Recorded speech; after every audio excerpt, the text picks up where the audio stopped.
ในวันที่ 18 มีนาคม 2566พุนทู วรรณธง กงมณี รัฐมนตรีกระทรวงป้องกันความสงบ พร้อมด้วยคณะได้นำกระตาดอกไม้และกระตาของขวัญเข้าเยี่ยมยามและอวยพรพลเอกวิไลลาคำฟองกรรมการกรมการเมืองศูนย์กลางพรรคผู้ประจำการคณะเลขาธิการศูนย์กลางพรรคอดีตรัฐมนตรีกระทรวงป้องกันความสงบพลตรีอาซางลาวลีอดีตรองนายกรัฐมนตรี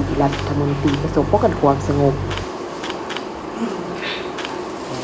พลตรีสมเกล้าศรีลาวงศ์อดีตรัฐมนตรีกระทรวงป้องกันความสงบเนื่องในโอกาสวันสร้างตั้งกำลังป้องกันความสงบครบรอบ65 ปี5 เมษายน 1961 5 เมษายน 2026ที่ใกล้จะมาถึงนี้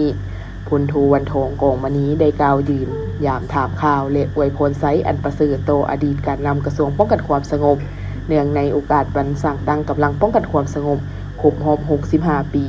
ให้มีสุขภาพแข็งแรงมีความสุขส่วนตัวและครอบครัวทั้งนี้ก็เพื่อเป็นการแสดงถึงความรู้บุญคุณต่ออดีตการนำกระทรวงป้องกันความสงบที่ได้ทุ่มเทเหือแรงสติปัญญาความรู้ความสามารถในการนำพาสีนำกำลังป้องกันความสงบประชาชนลาวให้เติบใหญ่เข้มแข็งโอกาสนี้พลเอกวิไลลาคำฟองพลตรีอาซางลาวลีและพลตรีสมเกล้าศรีลาวงศ์